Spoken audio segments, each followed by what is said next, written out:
Good morning. I'm glad y'all are here, and I've got donuts and coffee and bagels back there if anybody wants one. And I'm glad y'all are joining me today. I've got an awesome message, I think, and it's called Intelligence, Our New God. And we all know the power of intelligence and the place that it has in our society. And we understand the importance of a good education and its role in getting a good job. And working your way to the top won't work in today's society without a college degree. And degrees, titles, status, your level of intelligence is our God today. So you'll read about idols all through the Old Testament, and we read that thinking that we're different. See, we're more intelligent than that. And we've evolved, and we're not so barbaric as to believe and worship at the foot of a man-made statue that never speaks or acts. But in truth, I'm here to tell you that we're no different. And we've simply moved to a more sophisticated idol that does talk and speak and move and hear, and that is ourselves. And yes, I would venture to say that today's idol is intelligence, but I'm here to challenge that view and show you that you are never going to find God through your own intelligence. So today, most of us have such a high opinion of ourselves, and that's why we share it so easily on Facebook, and even in your struggle with depression or low self-esteem or whatever you're going through, anxiety, because your basic problem is still a high opinion of yourself. You just aren't pleased with the results that you're getting, and that's that your situation is not what you want it to be, and you think it needs to be better. Well, that's all about self. So the bottom line, every problem we have comes down to self. So I made a statement to someone the other day concerning myself and my own career, and I gave all, and I mean capital AWL, to the Lord God, and then the devil began to work on me. And for 2 days, he started telling me, well, you know you're making yourself sound really stupid, like a moron, and making yourself sound like you can't do anything without God. Well, you're smart enough. You ran a successful business on your own, and this went on for about 2 days. I let this go on. And then finally I came to my senses, and I thought, my gosh, I didn't do it on my own. I'm not even the one. He gave me that business. There is no doubt, if you heard my story, you will know that that was not me, that was God. And then the fact that I did so well, you would know once again that it wasn't me, that it was God.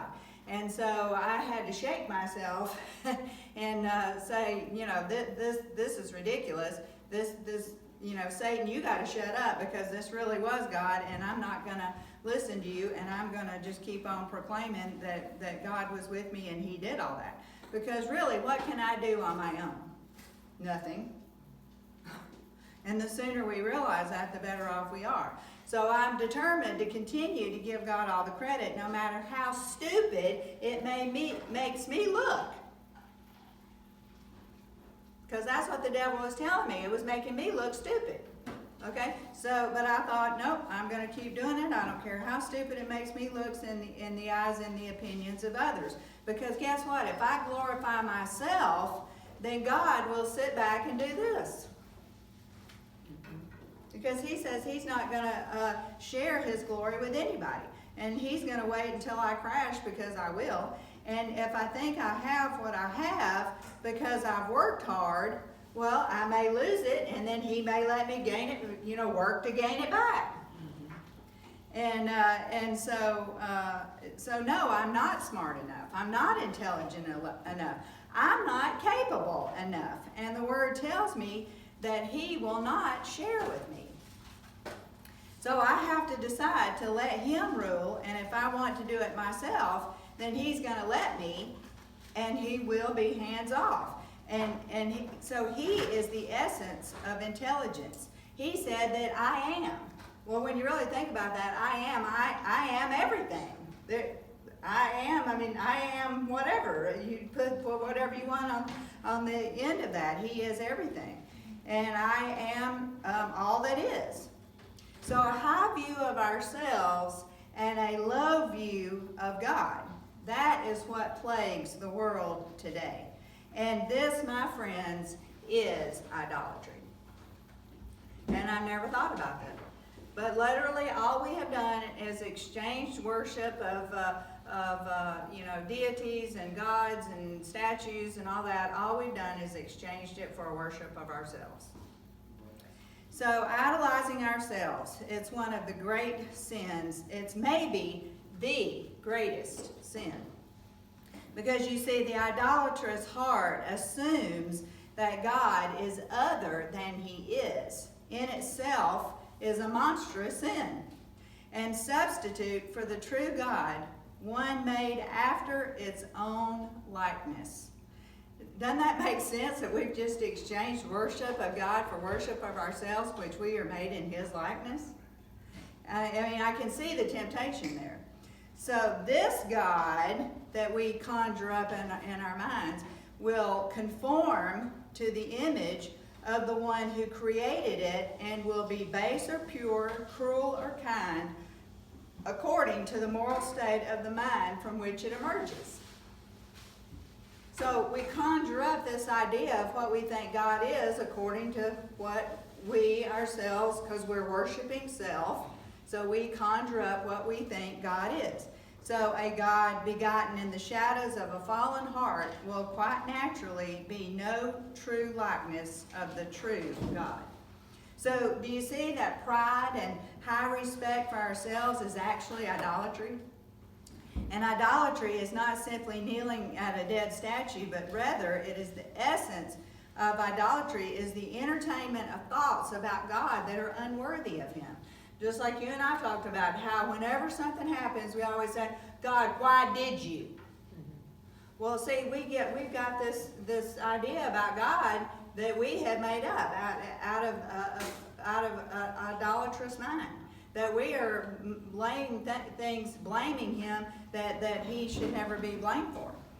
And then so the essence of idolatry is the entertainment of thoughts about God that are unworthy of him. And this is exactly what Paul said. He said they glorified him not as God, neither were thankful, but became vain in their imaginations, and their foolish heart was darkened. What scripture is that? I didn't write it down. Okay, sorry. And sorry about that, I usually do. Okay. So they glorified him not as God, neither were thankful, but became vain in their imaginations, and their foolish heart was darkened. So see, we all have opinions, and we all have our own ideas of who God is and how he operates. And we all think we've got it all figured out. And then we worship the God of our own making many times, rejecting truth, just like Paul just said, because it doesn't fit our ideas and the way we think he works. Now I want to ask you, is the church to blame? Maybe we're getting, I don't know how, maybe you could say no, not in these days because most people don't go to church, but definitely during our day, everybody went to church. Okay, so I would say yes, that the church is primarily where we get our ideas about God. And when the truth about God declines in the church in any measure, the moral standards of the world decline as well. And the first step down for any church is taken when it surrenders its high opinion of God. And what is the megachurch doing now? They're not giving us truth, they're giving us motivational messages that don't hold water. I can tell you all day long, oh, feel better, feel better, feel better, and guess what? You feel just as lousy as you did before. So motivational stuff won't work. So somewhere, someone gets it wrong, and the result is that the masses of churchgoers come to believe that God is different from what he actually is, and that is heresy of the most insidious and deadly kind. So this is why God gave us the Word. And how many of the pastors of the mega churches are telling you not to bring your Bible, don't read the Old Testament, you don't need that, taking the steeples off the churches, on and on we go. So we have to have a standard to live by, and that's why God gave us the Word. And He said not to be tossed around with every whim of doctrine. And I did write that, and that's Ephesians 4:14. And so this is why, have you ever thought about this? This is why he said to set up monuments. This is why He had feast days. This is why He said take communion. This is why He said anoint with oil. Because God commanded all these things, not as a formula or some magic ritual invoking the Spirit of God to come like you would a demon, but rather He gave us something tangible that He knew in our carnality that we might use it to help us see and understand more clearly God and His ways, and to help us share the truth with the next generation. That's what He said. He said, when you set up this monument to this victory, and then you tell your children and they'll tell their children. So I think it's so awesome. These are simple yet profound things that God gave us simply to understand and remember His truths to live by. And I find it interesting that all these young people are tearing down monuments to history. They tore down Christopher Columbus in Virginia's capital. Now, had Christopher Columbus not come here, none of those young writers and protesters would be here in the freest country on earth. Many of them would instead be living in Africa, and I'm sure I would be probably in Germany or France, or if, obviously we wouldn't even be born. Okay, but let's just say, for laughs and giggles we are, we wouldn't be here. All right, so why are we tearing down, why are we tearing down things that, what it is that they don't know their history. All right, or if they've been taught history, they've been taught a skewed history that is not the truth. All right, so instead of thinking about the wonderful positives that came from a deplorable negative, because slavery was horrible, but you had a huge chunk of people now living in the wealthiest country in the world who would otherwise have been stuck in the most impoverished continent in the world. And that's a quote by our famous Mr. Robert Forster. Thank you very much. So somehow, see, they think Columbus represents genocide. And I don't quite understand that, but that's what they think. Now, if I were president, which you better be glad that I'm not, but if I was, I'd round them all up, put them on planes, and I'd take them to North Korea. Okay? Here you go, Kim. And I'd say, you live here for a year, and if you do well, I'll come back and get you, after a year. Do that. Let them go to Venezuela. Okay, Venezuela, that's a good one. Even China. Okay, let them go somewhere and let them see what it's really like. All right. So, but back to the subject at hand. There's nothing magical in the communion, but how awesome is it when you really think about it? How God saw fit to have Jesus give a direct command to partake in the communion in order that we have something substantial to hold, to taste, to feel. We can even hear it when we pull the plastic off the top of the communion cup.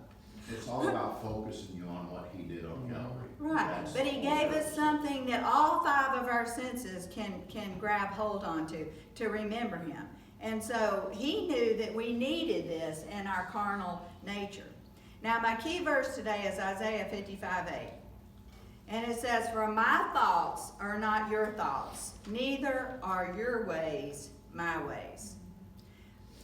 And I want you to think how silly it is for us to esteem our thoughts over His word, which are His thoughts, or esteem our opinions and what we think about His word over what it really says. When is the last time, now ask yourself this, when is the last time that you asked yourself or not when you asked yourself, when you consulted him, when you actually asked him if you are thinking correctly. See, because now that I'm teaching a lot and sharing a lot, I have this horrendous, awful feeling of fear that I am going to say or do something that is not right. Okay, so I do pray and I do ask God to correct me if I'm wrong. If I got it wrong, then please, Lord, tell me. I don't want to mislead anybody. And so, but I bet the average person never stops and asks God, Lord, am I reading this correctly? Am I thinking about this correctly? Lord, show me through your word. Open the word up to me and show me. But yeah, we may do that, but do we ever say, Lord, if I'm wrong, show me? See, because we don't think we're wrong. And we don't want to be wrong. And it hurts us. It hurts our pride when we're wrong. So how about asking him, are my opinions true and correct? And if what you're standing on as far as your beliefs go, will they actually hold? Or are they sheer idolatry, exalting your own opinions above God? Because an idol of the mind is an offense to God, is as offensive to God as is an idol of the hand. I think we're all guilty of this. Now, Nicholas of Cusa, whoever that is, said this, because it knoweth thou canst not be known, unless the unknowable could be known, and the invisible beheld, and the inaccessible attained. I'm going to read it one more time. Because it knoweth thou canst not be known, unless the unknowable could be known, and the invisible beheld, and the inaccessible attained. So in other words, what he's saying is our very being knows that God cannot be known in the flesh unless he has made himself to be known.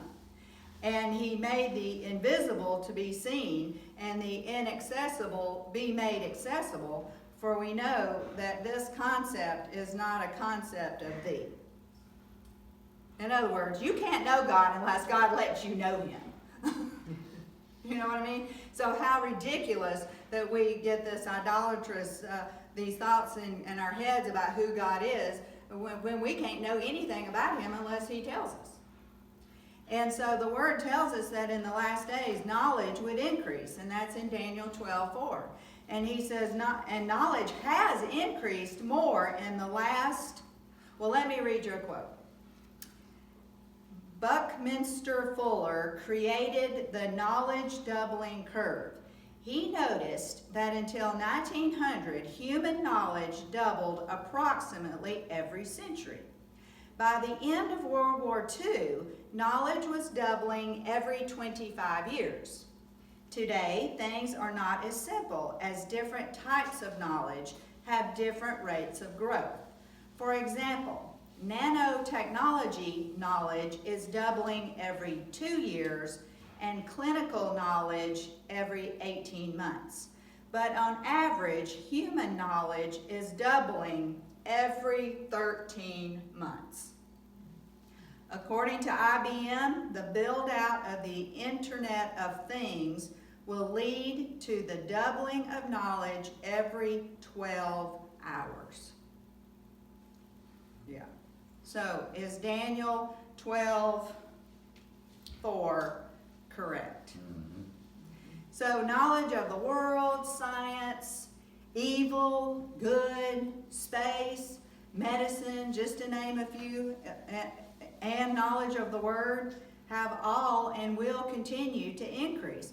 And we know more about the Bible than any generation that has ever lived. We have more fulfilled prophecy than any generation.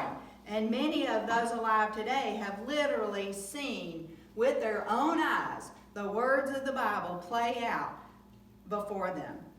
And the puzzle pieces are all coming together, and in many times very quiet and even imperceptible ways. But Jesus spoke in parables, and he spoke in earthly stories, giving examples the people could understand, with a heavenly meaning behind them that they didn't understand.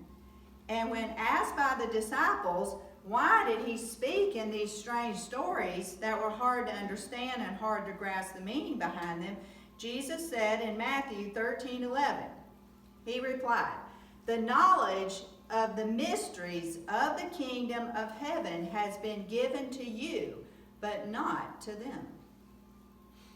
So unwillingness on the part of the people to receive Jesus' message of the kingdom was the reason that he taught in parables. And the truths of the kingdom of God were heard by them, but not understood. And it was not because God was hiding the truth from them, it was because they didn't want to hear. How many of us are like that? It's there, but we don't want to hear because we put our own twist on it. And we never stop and ask God, am I reading this correctly? Do I really understand this correctly? But for here, they did not want to hear. Is that you? Is that me? So why the parables? Why the confusion? Why is the Bible hard to understand? Why can the average Joe not understand it? Well, because it's spiritually discerned, as evident by what Jesus said in Matthew 13:11. The knowledge of the mysteries of the kingdom of heaven has been given to you, but not to them. So God's thoughts are not your thoughts, as we read in Isaiah. And God's ways are not your ways. And as soon as you begin to think you understand it all, and as soon as you begin to think you got a grasp on it, then you're the intelligent one that has it all figured out, and you'll find that you're going to be left in the dust, just like the Pharisees, because he's not going to share his glory with anyone, and he's not going to let you figure it out by yourself, because it's spiritually discerned. Now I want to share with you a poem that was written by A.W. Tozer, and it said, "Lord, how great is our dilemma. In thy presence, silence best becomes us, but love inflames our hearts and constrains us to speak. Were we to hold our peace, the stones would cry out. Yet if we speak, what shall we say? Teach us to know that we cannot know, for the things of God knoweth no man, but the Spirit of God. Let faith support us where reason fails, and we shall think because we believe, not in order that we may believe." So we shall think because we believe, not in order that we may believe. So do you see the difference? Thinking because we do believe by faith and not by our intellect. So I have no idea about the world, about life, about the Word, or even about myself until the Lord reveals that to me. And I agree with Tozer that God is not like anything that is. He is not exactly like anybody or anything. And that message on Sunday came from about the soul ties and the soul anchor. It came to me, but God showed me that about me. I didn't know that. But he showed me, he spoke that to me. And so I don't even know me unless he speaks to me about me. So we learn by using those puzzle pieces, and we learn by paying attention to history, and we learn by using what we already know as a bridge over which we pass to the unknown. And it's not possible for the mind to crash suddenly past the familiar into the totally unfamiliar. So even the most vigorous and daring mind is unable to create something out of nothing. Only God has done that. And you cannot do it by any spontaneous act of imagination, because everything comes from something. Nothing has been invented that did not come from something. And so Romans 8:6 says, "For the mind of the flesh is death, but the mind of the Spirit is life and peace."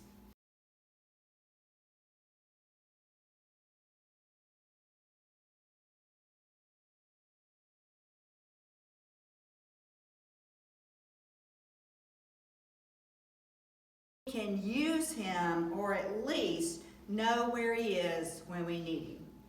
How many times, and I saw somebody online recently that never darkens the door of a church, but their child is sick and they want everybody to pray. That's not how it works.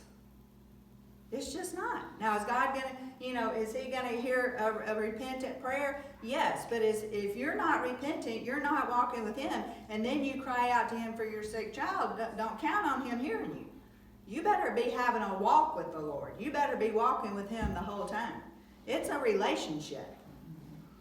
And so left to ourselves, we tend immediately to reduce God to manageable terms. We want to get him to where we can use him, or at least know where he is when we need him.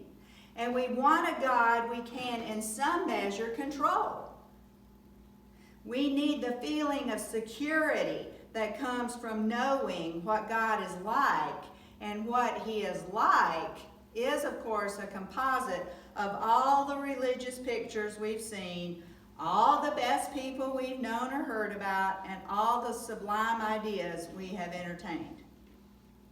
See, if what we conceive God to be, he is not, how then can we think of him? He is incomprehensible, as we read in our key verse in Isaiah 55:8. That is a very dangerous way to live. Well, I think he'll be there when I need him. No, I wouldn't count on it. And I know that sounds awful, but guess what? A relationship with Christ is like being married. You got to be there all the time. And you can't just, call up your husband once a year when you need him. Okay, it doesn't work like that. So my question to you today is this: how can we know what cannot be known, as evident in the answer that Jesus gave to the disciples concerning his teaching? See, would you have understood Jesus' parables had you been there? Do you understand them now? If you read the parables, do you understand the spiritual meaning behind them?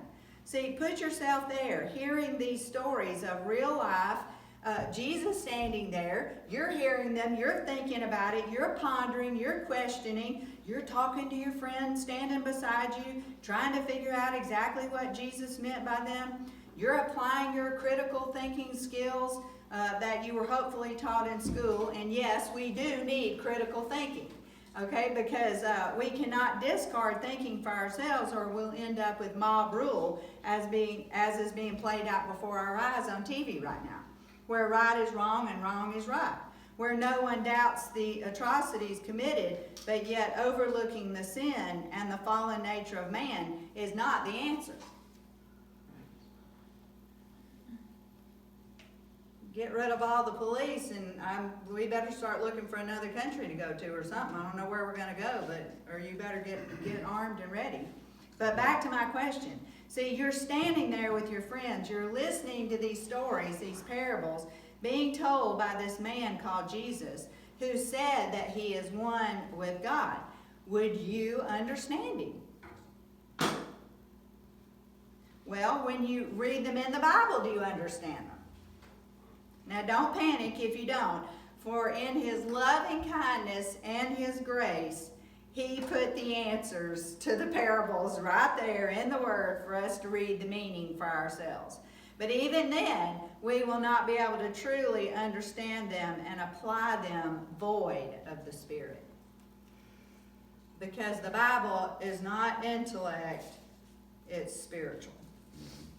So the Word tells us in Matthew 11:27, he said, all things have been delivered to me by my Father, and no one knows the Son except the Father, nor does anyone know the Father except the Son, and to whom the Son might choose to reveal him. So my whole point today is that God is spiritually discerned, and we can't reduce God down to a mere mortal, because his thoughts, his ways, his very being is so far superior to ours that had he not desired a relationship with us, we would never even know that he existed. Now, these riots, these protests, these hearings that we're seeing go on right now, all this is being played out before our eyes. Those are not his ways. No. Those are not his thoughts.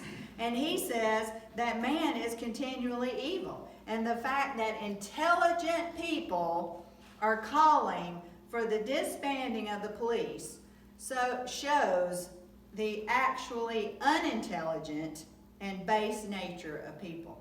And I would say, especially to the women, like I said a minute ago, we all better enroll in karate and get some guns and some Doberman pinchers or something, because this is stupidity among our leaders gone awry. But yes, we value our own thinking and our own opinions above God. And Ecclesiastes 5:1 says, "Guard your steps when you go to the house of God. Draw near to listen rather than to offer the sacrifice of fools who do not know that they do wrong." See, when we come to church, he's telling us not to check your brain at the door, but what he's telling you is to check your intellect and be willing to be led by the Spirit of the living God and to double check it by the Word and ask God to lead you by His Spirit into all truth. Now let me give you an example. I heard a preacher tell how he and his wife had paid someone to paint on their nursery wall a picture of Noah's Ark. And you know how they always paint the giraffe's head coming out the window or something like that, sticking out. Now we've all seen it, and maybe some of us even had that for our nursery thing. But he said that it dawned on him that the person who painted that picture did not paint all the drowned and dying people under the ark. That would be a little more. There's a little. All these people screaming in agony under the ark. But let's think about it. Noah's Ark is a very sad story. Okay, God said that He lamented that He even made man. You could have that song, I Hear You Knocking, but you can't. Oh, yeah. And I thought this was a great example of how we twist the scriptures to our own liking, to the point of even making it a horrible story into a nursery rhyme and painting it on our babies' walls. And I never thought about that till I heard him say that. So we take the one part of Noah's Ark that we like, and we exalt that part, and we magnify that part, and we choose to forget all the drowning people under the ark. We forget the deadly and sad part of the story, and we forget how sad God was and how He was lamenting that He created us. Isn't that amazing what we do, how we twist it? So we all have a tendency to read the scriptures and understand God, not through the Spirit, but through our own value system. How about through those who've influenced you in the past? How about your experiences growing up? The way we feel, our education, our denominational moorings, our schooling, our early Christian teachings and experiences, and I could go on and on. And one example is, people call themselves Baptist-costals, or they're in the Pentecostal church, but they were raised Baptist, so they're Baptist-costal.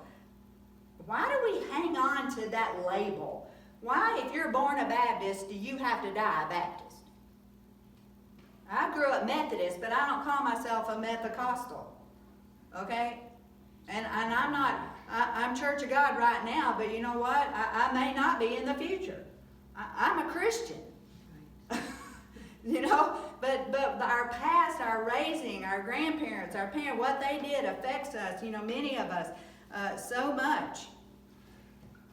And honestly, these things, in all honesty, dam up our souls, causing us not to be able to receive from the Spirit. And in actuality, I really want y'all to get that, that's idol worship. worshiping a denomination. We're worshiping our family. We're worshiping our title, whatever it is. You're worshiping that. And you think more highly of your own thoughts and ideas, your own experiences, your own idolized teachers than you do of receiving from the Spirit. Now, I listen to preaching every day. There's all kinds of great dead and alive ministers of the gospel, but I have to guard myself from idolizing them. They're just men, but they're hopefully led by the Spirit. But see, what we do is we handcuff the Spirit and we tell him, no, I know better, because this is how I was raised. This is who influenced me. This is the denomination I'm in. See, then we tell the Spirit no. So we exalt who agrees with us. Isn't that right? We go and we find people who agree with us, and then we vilify who doesn't agree with us. And I'm guilty. Okay? Everything I share with y'all is always things that God is showing me where I'm wrong. Okay, so I'm just as guilty. But that's what we all do. We gather everybody to us that agree with us, and if you don't agree, you just stay over there. And so now to clarify, I'm not speaking of heretics or cults, cult teaching, or a ministry that does not line up with the Word in any way, shape, or form, because those we do reject. All right, you have to reject those. But there are good, godly ministries that I personally may not like that you love. All right, not because of that person, but because of style or substance. So, for instance, there was a well-known speaker, and I'm not going to mention his name, but I'm learning the hard way not to mention names. Because when I mention names, not everybody, but people come against me, so I'm not going to mention names anymore. And so, but I'll just share this story. And some of y'all already heard it, but anyway. But Robbie formed a judgment about a speaker on TV, and it was not a positive judgment. And he was unwilling to hear the message of the preacher due to his preconceived judgment that he formed. And I did write a devotion on this recently about judging someone's heart when you have no idea what's in their heart. And we all do that as well.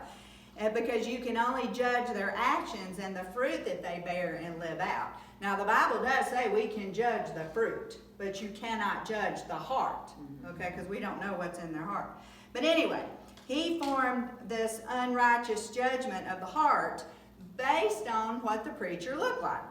And to quote Robbie, he said, his crazy hair and trendy clothes, I thought he must be a compromiser. And what does God say? He judges the man's heart. He doesn't judge us by the way we look. But right after these thoughts of judgment flowed through Robbie's heart, and getting ready to turn the channel, he said the Lord clearly spoke to him and said this, do you know him? No, Robbie didn't know him. I actually stood up straight in the kitchen. I was like, no, Lord. I was like, don't send a bunch of bears to eat me like they did Elijah. Do you know him? Do you know his heart? And so how can you make that judgment when you don't even know him and you don't even know what he's teaching? That's what the Lord was asking Robbie. And so Robbie said he was immediately convicted in his spirit for judging him. Now John 14:17 says, even the Spirit of truth, whom the world cannot receive, because it seeth him not, neither knoweth him. See, that's why I always say sometimes I feel like I'm living on another planet, okay? Because I'm connected to the Spirit, and you got all these people who don't have a clue what you're talking about. So it's almost like we're living on two separate planets. And then John 4:24 says, God is Spirit, and it behooves those worshiping him to worship him in spirit and in truth. So I hope that you're seeing that this is a supernatural experience, the new birth.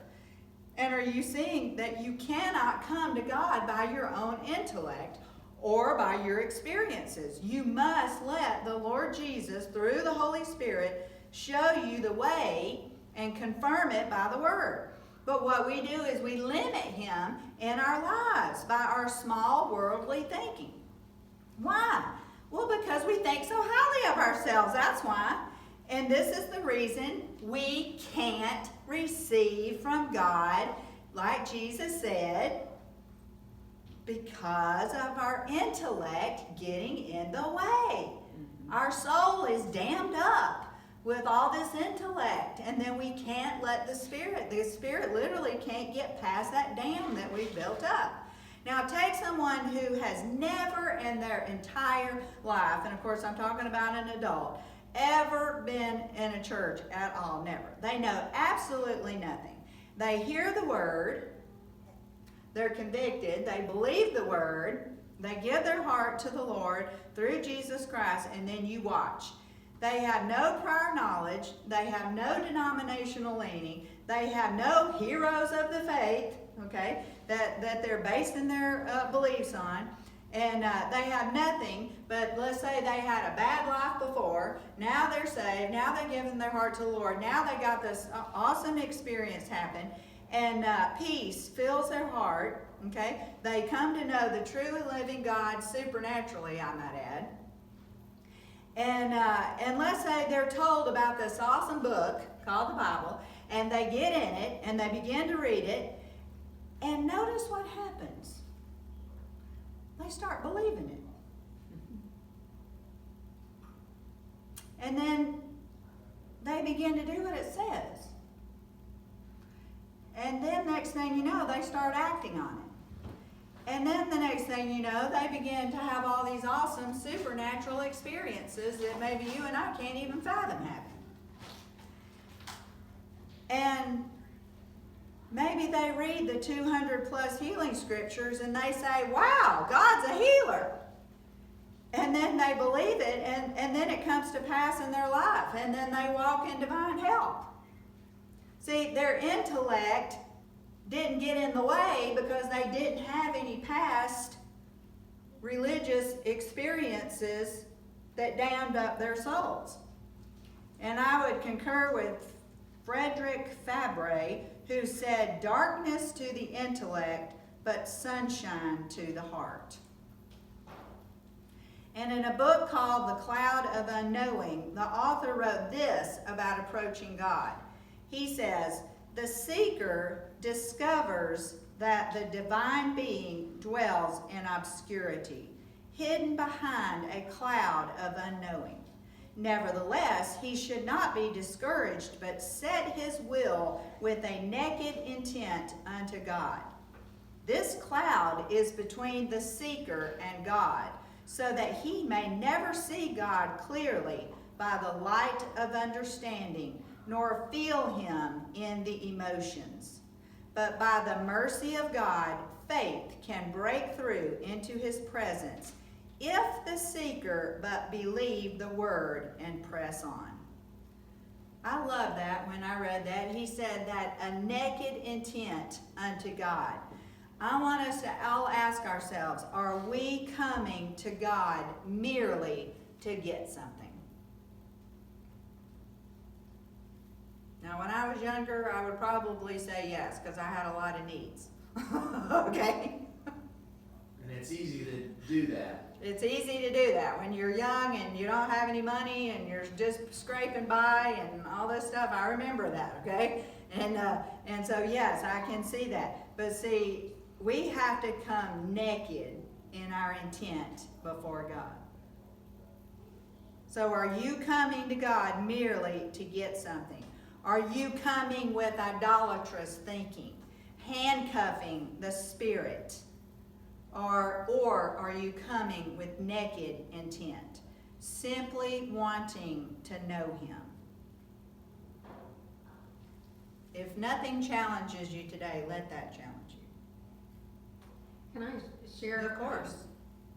Anyway, I thought about that is, somebody shared one time, because we would go about, praying for someone that you really, like my sister and her relationship with her husband, and they spoke to, concerning that they were challenging us, you could go to God simply out of concern for my sister and her daughter, instead of out of the intent of this man knowing Christ as his Savior. And so instead, you're approaching it because you want somebody not to hurt anymore, instead of more for his soul. And then all of it would be taken care of if his soul, and That's Jesus right. was more concerned for his soul. And so it was like we were getting our intentions wrong, going about it with the wrong intention. And I thought that Yeah, was really, that is good. yeah, kind of That's the really same good. thing, where we're approaching him with the wrong intent, when his intent was to save that man because he loved him, just as much as he loved my sister. That's right. And that's one of those kind of things that you're not gonna recognize that unless the Spirit brings it to you. Yeah. And says you're praying wrong. So don't let your intellect, your pride, your opinions keep you from truly knowing and experiencing Him and His many promises and His supernatural, not of this world ways. You know, again, when I asked him about the coronavirus, his response was, my promises. And I thought, well, that's not what I wanted to hear. But as the weeks went on, I thought, man, could he have told me anything more powerful than to remember his promises? Mhm. No, because all his promises are telling me that he's going to protect me, that no plague shall come nigh my dwelling. You know? So I don't know how many promises are in the Bible, 1,000, I don't know. But what an awesome word. Mhm. You know? So knowing Christ, living for Christ is not of this world. And you are never going to be at home here. And after you know Christ, and knowing Him is not an of this world experience. We can get as comfortable as we can get. But when you really come to know the Lord, you are not going to be comfortable here. But we're blind until revelation comes, and revelation usually doesn't come until we begin to seek Him solely with naked intent. When you get naked intent, that's when the revelation's going to come. When Okay. you don't want anything other than just to know Him. You don't want Him for the things He can do and give you. You just want to know Him. That's naked intent. Yeah, I was gonna say about that too. It was my selfish desires for my loved one, instead of God's intent was to say because of His love for that That's right. person. It was my selfish desires I was praying for instead of what God wanted me to pray for. That's right. So it's like you say, naked intent, until we know the intention of God, then I was praying selfishly, Yes. is what he pointed out to me. That's right. So until we reach out to Him with no handcuffs, telling Him what you will allow and what you won't allow, what you'll believe and what you won't believe. Isn't that what we do? We did. We're the one who handcuffs Him. We're the one who tells Him what He can do and what He can't do in our lives. Most of us don't come to Him with naked intent. And so intellect is not spirit. So we must value the Word over our intellect. And because a pastor has a doctorate, that means nothing. All you mega church people out there, if your pastor has a doctorate, that means nothing. Guess what? All that means is they got through a school of man's wisdom. That's all that means. Now, it has no bearing on God's spiritual, divine world in the least. And let me tell you something. You can be one of the most intelligent people on the planet. You could be an Einstein and be void of the Spirit and void of any true knowledge of God, because you're never going to find Him that way. So what we do is we value, we magnify, we make bigger, we idolize, as in idolatry, our own selves, our education, our skill level, our talents, our titles, our accomplishments, everything but valuing the Spirit of the living God, the one who matters, the one who all supernatural knowledge of the Father comes from. And don't tell me we don't, because we do. I read something this morning and it goes along with that. It said that, why would we value every word that came out of another man's mouth when we really don't even value every word that comes out of our own mouth? And isn't that the truth? You say something and you think, well, where did that come from? That was just the dumbest. But yet we'll value another man's every word that he says, and we can't do that. Nope. So when people were healed by Jesus, do you think they could write a doctrinal thesis on why and how they were healed? No, not even if they had been in school for 5 years prior to that, some kind of religious school. Because why? It was not of this world. And the world had never seen divine healing before, other than, a few like the Pool of Bethesda and all that. It didn't happen very much. And so guess what? It could not be explained. And therefore, it was rejected by the majority of the people. Why? Because they couldn't get it up here. And they didn't open it up to get it here. So Barb, I hope you don't mind I share this story that you shared with me. But she said she had a lump come up in her throat, or you said like a goiter, right? Mm-hmm. All right, and she said it came up on her neck, and her doctor measured it, and you said it was 2 inches? I can't remember what the meters or 2, something. okay, so whatever. Well, not meters. That means all the way out. Millimeters. Millimeters. Yeah. So the doctor told her to make an appointment with a specialist, and she did. But guess what? It took 2 months to get to see that specialist. And so she said in the meantime, she prayed about it. Tell us what you actually said to the Lord. Well, I just asked the Lord, I don't know I can't remember exactly what I said to him, but I just prayed about it, and whatever, that he would take care of it. And so she said it took her 2 months, and when she got to see the doctor after 2 months, and she went in and said she had an older nurse, how they do prep you to get to see the doctor and stuff, and she said that nurse got mad at her and was actually mad at her, okay? And the reason was there was nothing in her neck. And that nurse said that those lumps, those goiters don't just go away. And so she was mad, that like she was wasting their time. And I took the paper with me to show her where the doctor had measured it, and she said, well, I don't believe it. I just don't believe it was there, because in the 2 months, I've never, he said, I've been doing this all my life, and I've never seen it gone by the time you got here. And I said, well, all I can show you is, I know what was there, I could see it, and it's gone, and this is what the doctor gave. And she still was not happy with me. So guess what? That nurse was valuing her own intellect, her own experience in the medical profession, her own schooling as a nurse, over the evidence that she saw on the paper and she saw in your throat, and that evidence sitting before her. And I thought that was a great example of intellect getting in the way. Now, Barbara, can you write a doctrinal thesis on what happened to that goiter in your neck? No, I don't even remember the measurement, so.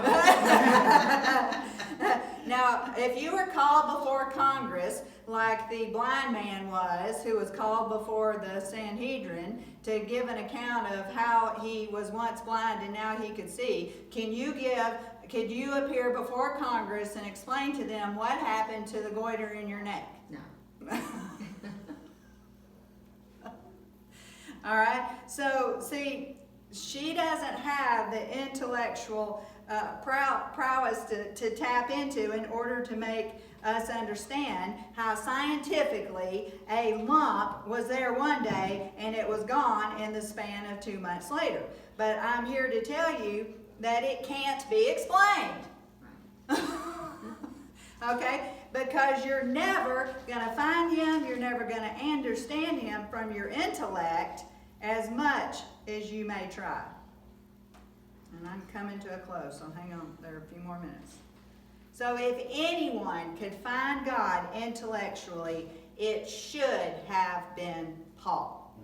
Because he was highly intellectual, he was an elite, he was highly educated, he was a leader of leaders, and yet thinking he knew God, Paul knew nothing, but just had earthly intellect.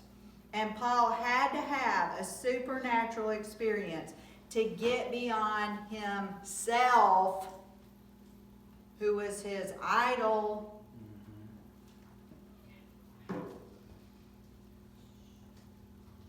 And when you, like Paul, realize that it's not about you, it's not about your knowledge, your worthiness, then you're going to be instantly delivered and changed just like Paul. when you realize that you're only counted worthy because He is counted worthy. Then you will be set free. So we value many things over the Word. We value the doctor's diagnosis over the Word. And we value their educated opinion and over the supernatural results of the Word. Why do we do that? Because it's comfortable. It's because that's how we were raised, because that's all we know. And it's what we know intellectually. It's what we've known as a child. You get sick, you go to the doctor, you get medicine. And it's very hard, if not impossible, to teach an old dog new tricks. And I heard the testimony of a young man in ministry who said that his mother and father didn't raise him like that. And he said, when I told my mom that I was sick, you know what she said? What does the Word say? And he said, when I went to my dad and asked him for money, my dad said, what does the Word say? And I'm telling you, that really struck me. And I thought, wow, can you even begin to imagine growing up like that? That whatever your need is, your parents say, what does the Word say? So you got a fever and your mom says, instead of saying, oh, you poor thing, let's get you to the doctor, she says, what does the Word say? And you got to go get your Bible out and find out what the Word says. And that really had an impact on me when I heard that. And I sure wish I had raised Robbie and James like that. And but can you imagine a child being raised like that? To depend on God for their healing, to depend on God for every need that they have. James come to me and he's upset about something. What does the Word say? Robbie comes to me and he's, I couldn't see him looking up in the Bible, he's throwing up, but there's got to be some, let's say he just doesn't feel good, he's got a sore throat. Robbie, what does the Word say?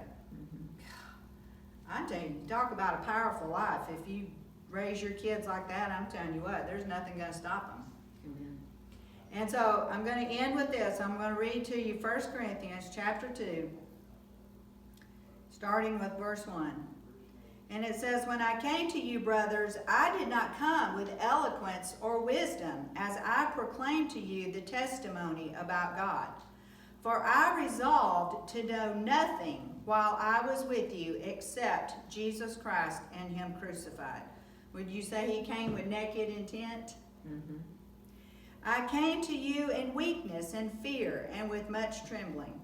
My message and my preaching were not with persuasive words of wisdom, but with the demonstration of the Spirit's power, so that your faith would not rest on men's wisdom, but on God's power, spiritual wisdom.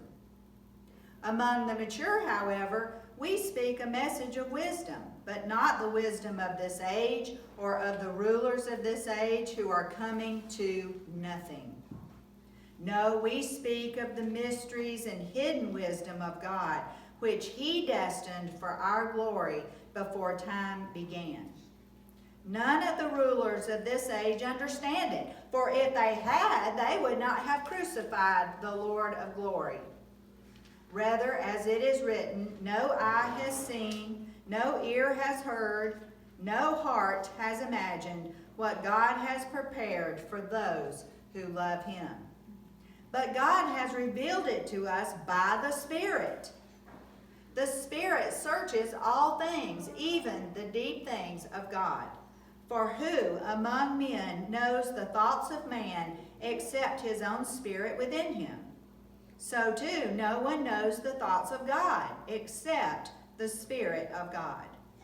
We have not received the spirit of the world, but the Spirit who is from God, that we may understand what God has freely given. And this is what we speak, not in words taught us by human wisdom, but in words taught by the Spirit, expressing spiritual truths in spiritual words. The natural man does not accept the things that come from the Spirit of God, for they are foolishness to him, and he cannot understand them because they are spiritually discerned. The spiritual man judges all things, but he himself is not subject to anyone's judgment.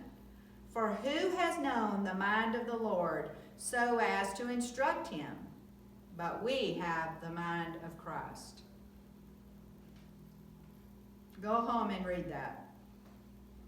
1 Corinthians chapter 2, because that just summed up everything I was trying to tell you. Let's put away any preconceived ideas, any of what we think we know, and let's come with naked intent before God, and let's say, God, I don't want anything except to know you, because we are only worthy because he is worthy. And let's count it all dung, as Paul said, and get our souls, those anchors cut, those ties cut to our soul. The Lord showed me talking last night that my soul was still anchored to our business, because it hurts really bad when you lose a customer. You know why? Because my soul's anchored to it. So I've repented of that. Lord, I don't want my soul to be anchored to anything but you. So let him deal with all these soul anchors, and just come before him with naked intent. And I hope this blessed you today, and thank you so much for coming. Thanks for everybody watching online, and God bless you.